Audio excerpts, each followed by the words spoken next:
अस्सलाम वालेकुम students, welcome to another video. इस वीडियो के अंदर हम 12.5 को सॉल्व करेंगे, जो कि पांचवी प्रॉब्लम है चैप्टर 12 इलेक्ट्रोस्टैटिक्स की। तो इसके अंदर देखते हैं हमें इसने दिया क्या हुआ है। वो कह रहा है जी, 2 पॉइंट चार्जेस हैं Q1 और Q2। Q1 आपका नेगेटिव है और Q2 आपका पॉजिटिव है। ओके। और वो जो हैं वो they are separated by distance of 3 metres, यानी कि एक ये Q1 है, एक ये Q2 है यहाँ पे कहीं स्पेस में, और वो 3 मीटर के फासले से दूर है। तो यहाँ से हमें उनका डिस्टेंस R भी मिल गया। तीन चीज़ें आ गई। अब इस लाइन में वो कह रहा है जी, find and justify zero field location. अब ज़ीरो फील्ड लोकेशन का मतलब क्या, उसके लिए पहले हम समझेंगे इलेक्ट्रिक फील्ड। बाय फील्ड यहाँ हम बात करें इलेक्ट्रिक फील्ड की। इलेक्ट्रिक फील्ड के बारे में पहली बात जो आपको पता होनी चाहिए वो ये है कि जो पॉजिटिव चार्ज होता है उसमें से इलेक्ट्रिक फील्ड बाहर को निकलती है। ओके। जो इलेक्ट्रिक चार्ज होता है उसमें से इलेक्ट्रिक फील्ड बाहर की तरफ को निकलती है। और जो नेगेटिव चार्ज होता है, मतलब दोबारा यहाँ ड्रॉ करूँगा कि ये चार्ज है, तो अगर ये पॉजिटिव है तो इसमें से इलेक्ट्रिक फील्ड यूँ निकलेगी। अगर ये नेगेटिव है तो इसमें इलेक्ट्रिक फील्ड एंटर होगी। ओके। और ये आप देख सकते हैं कि पॉजिटिव के अंदर इलेक्ट्रिक फील्ड बाहर को निकलती है, नेगेटिव के अंदर electric field towards the charge होती है। ओके। अब जी अगली बात, इलेक्ट्रिक फील्ड का मतलब बेसिकली क्या होता है, अब हम देखते हैं कि यहाँ पे मिसाल आपके पास एक चार्ज ये पड़ा है, एक चार्ज आपके पास ये पड़ा है, यहाँ पे कोई भी आपने स्पेस में पॉइंट रख दिया, ये आपका एक पॉइंट P बन गया। ओके। अब होगा क्या कि जी ये भी इस पे एक इलेक्ट्रिक फील्ड इस पॉइंट पे लगाएगी, ये चार्ज भी एक इलेक्ट्रिक फील्ड लगाएगा इस पॉइंट के ऊपर। अब इलेक्ट्रिक फील्ड की मिसाल, ये एक 4 न्यूटन पर कूलम की इलेक्ट्रिक फील्ड है, ये भी एक 4 न्यूटन पर कूलम की इलेक्ट्रिक फील्ड है। तो इस पॉइंट के ऊपर बेसिकली इलेक्ट्रिक फील्ड क्या हो जाएगी, आपको पता है कि अगर एक वेक्टर ऑफ 4 यूँ है, एक वेक्टर ऑफ 4 मैग्नीट्यूड इस डायरेक्शन में है, तो ये जब दोनों किसी भी पॉइंट पर लगेंगे तो ये टोटल मैग्नीट्यूड यहाँ पे क्या हो जाएगा, ज़ीरो हो जाएगा। ये आपका एक ज़ीरो रीजन बन जाएगा, यहाँ पे कोई इलेक्ट्रिक फील्ड या फोर्स कुछ भी एक्ट नहीं करेगी। ओके। तो जीरो फील्ड का मतलब क्या है कि मिसाल अगर हाँ मैं आपको बता दें कि एक चार्ज है E1, ये 2, तो ये इलेक्ट्रिक फील्ड है यहाँ पे। मिसाल अगर हम इस पॉइंट को लें तो यहाँ पे 6 इसकी वजह से है, 1 इसकी वजह से है, तो टोटल आपके पास 5 होगी। लेकिन अगर कोई ऐसा पॉइंट होगा जहाँ पे ये भी 4 है, ये भी 4 है, तो ये क्या होगी, ज़ीरो। अब देखते हैं जी कि अब मैं आपको अगली बात बताऊंगा। इतनी बात आपको समझ आ गई कि हमने जीरो फील्ड वाला पॉइंट निकालना किस तरह, कि हम बेसिकली दो दो दो चार्जेस होंगे जिनके दो ही वेक्टर्स होंगे इलेक्ट्रिक फील्ड के, और हमने वो पॉइंट निकालना है जहाँ पे वो दो वेक्टर्स एक दूसरे को कैंसिल आउट कर दें, ज़ीरो कर दें। ओके। अब हम देखते हैं कि हमने उस पॉइंट को रखना कहाँ पे है। हमें फाइंड समझ आ गया कि हमने वो लोकेशन या डिस्टेंस फाइंड करना है जहाँ पे इलेक्ट्रिक फील्ड ज़ीरो होगी। अब पहली बात जो हमने देखनी है कि हम इस क्वेश्चन के अंदर ऐसे ही चलेंगे कि हमारा Q2 जो है वो लेफ्ट पे पड़ा है और Q1 हमारा राइट पे पड़ा है। ओके, वो कोई फ़र्क नहीं पड़ता, लेकिन हम इसके अंदर यूँ कह रहे हैं कि यहाँ पे हम यूँ ही लेके चलेंगे इसको। अब देखते हैं जी, अब हम मिसाल एक हमने पॉइंट रख दिया यहाँ पे।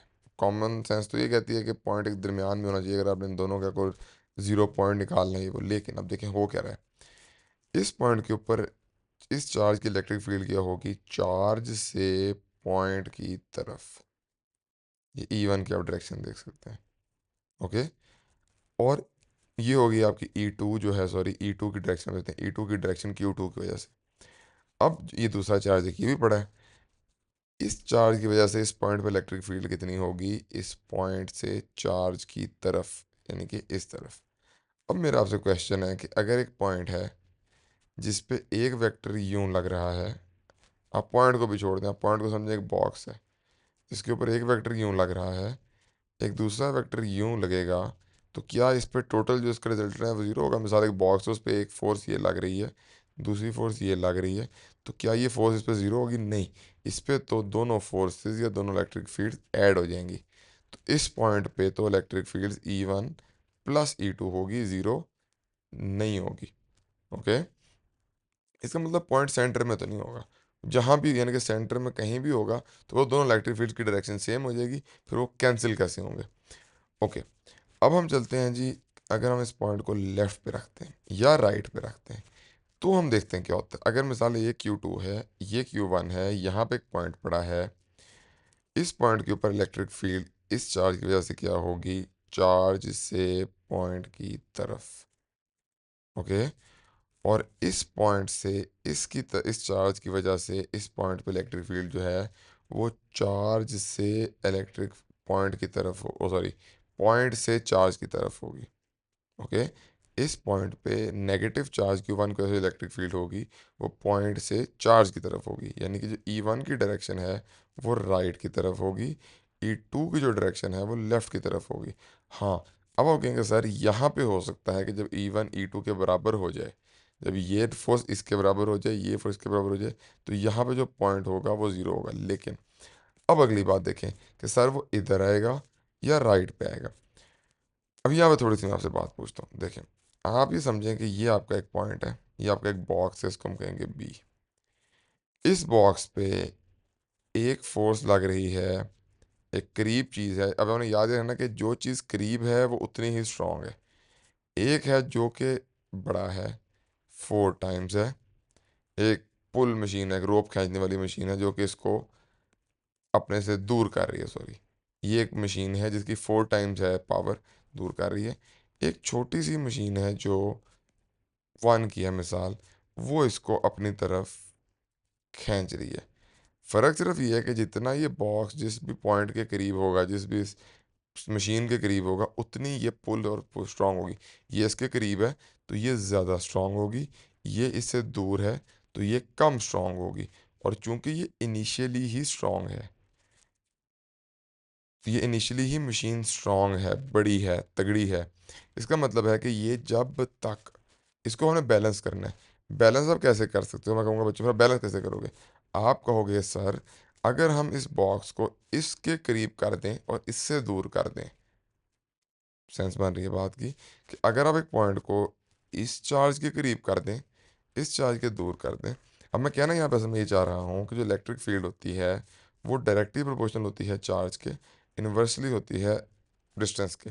अब अगर आपका एक चार्ज जो है, आप देखें जो चार्ज 2 है, पॉजिटिव चार्ज है, वो 4 माइक्रोकोलम है, 10 की पावर -6, यानी कि 4 माइक्रोकोलम। और Q1 जो है वो -1 माइक्रोकोलम है, यानी कि ये जो है Q1 जो है Q2 से 4 टाइम्स छोटा है। तो इसका मतलब है आप मुझे कहेंगे कि सर हमने पॉइंट को ऐसे पॉइंट पे रखना है कि वो Q1 के ज़्यादा करीब हो और Q2 से ज़्यादा दूर हो। सेंस बनी बात की। जैसे जैसे डिस्टेंस बढ़ेगा, चूंकि Q तो बड़ा है, तो हमने R बड़ा करना है। ओके, क्योंकि हम चाहते हैं कि दोनों की इलेक्ट्रिक फील्ड जो है बराबर होके, कि ये फोर्स और ये फोर्स जो है बराबर होके इक्वल हो जाए और इस पॉइंट पे ज़ीरो कर दें, कैंसिल कर दें। अब हम इस पॉइंट को अगर राइट पे रखते हैं, अब बस इतनी बात मेरी समझे, इस पॉइंट को अगर हम राइट पे रखते हैं, अब देखें इस पे जो इलेक्ट्रिक फील्ड लगेगी E2, वो क्या लगेगी, चार्ज लगाएगा पॉइंट की तरफ, मतलब यूं। और जो E1 लगेगी वो लगेगी पॉइंट से चार्ज की तरफ, मैं पहले ही बता चुका हूँ क्योंकि नेगेटिव है, ये पॉजिटिव है, तो ये लगेगी यूं।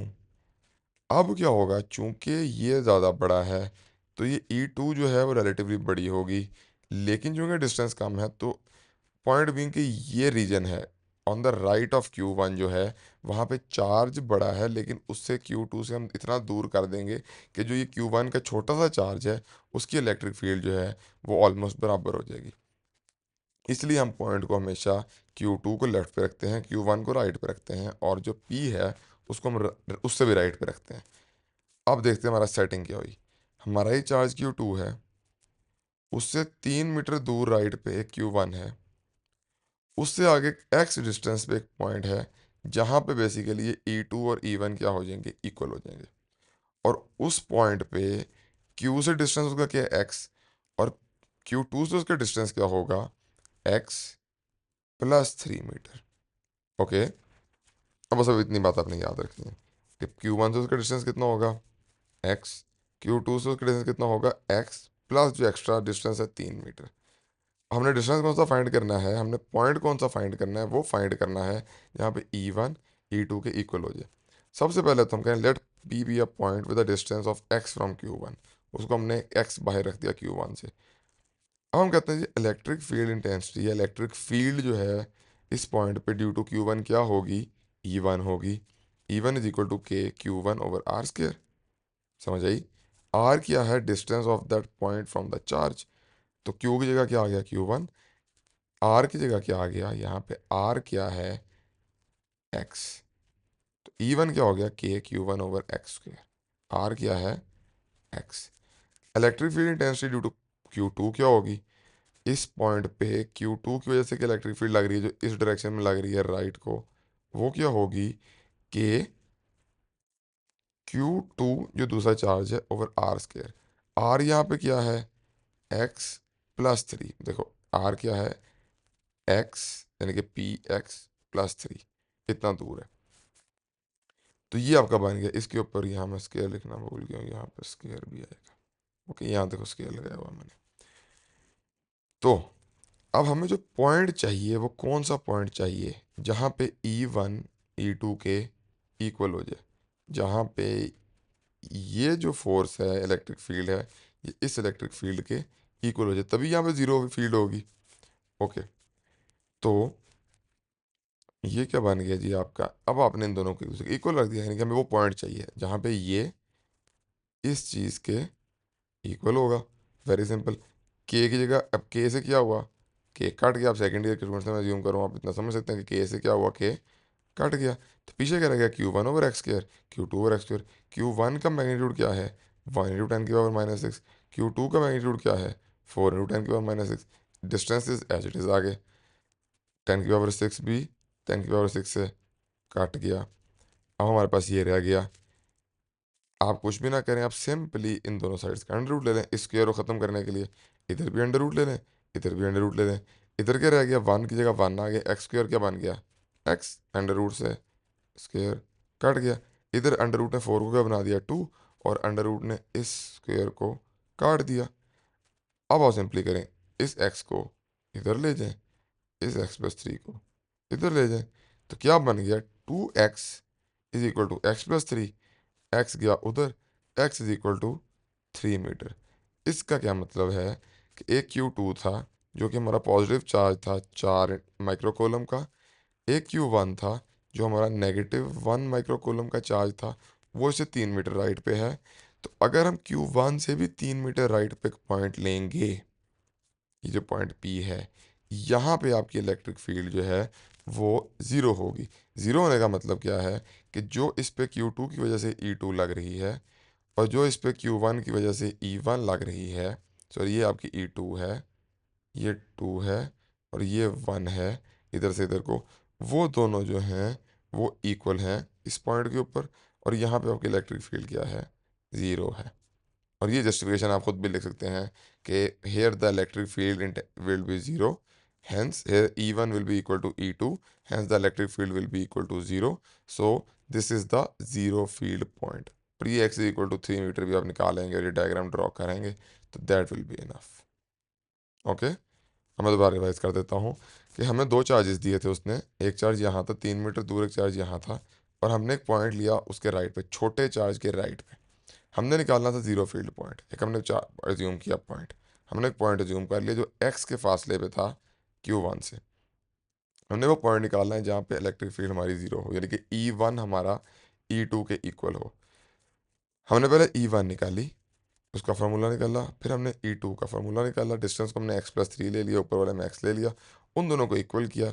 इक्वेशन हमने सॉल्व की x के लिए, हमने x ही निकालना था, वहाँ से x इक्वल टू 3 आया, तो हमने इस डायग्राम में x की जगह 3 लिख दिया, और ये हमारा क्वेश्चन सॉल्व हो गया। तो ये था आपका 12.3।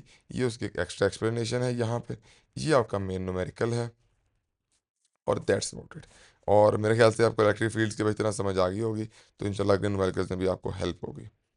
तो मिलते हैं जी 12.6 के अंदर। अल्लाह हाफिज़।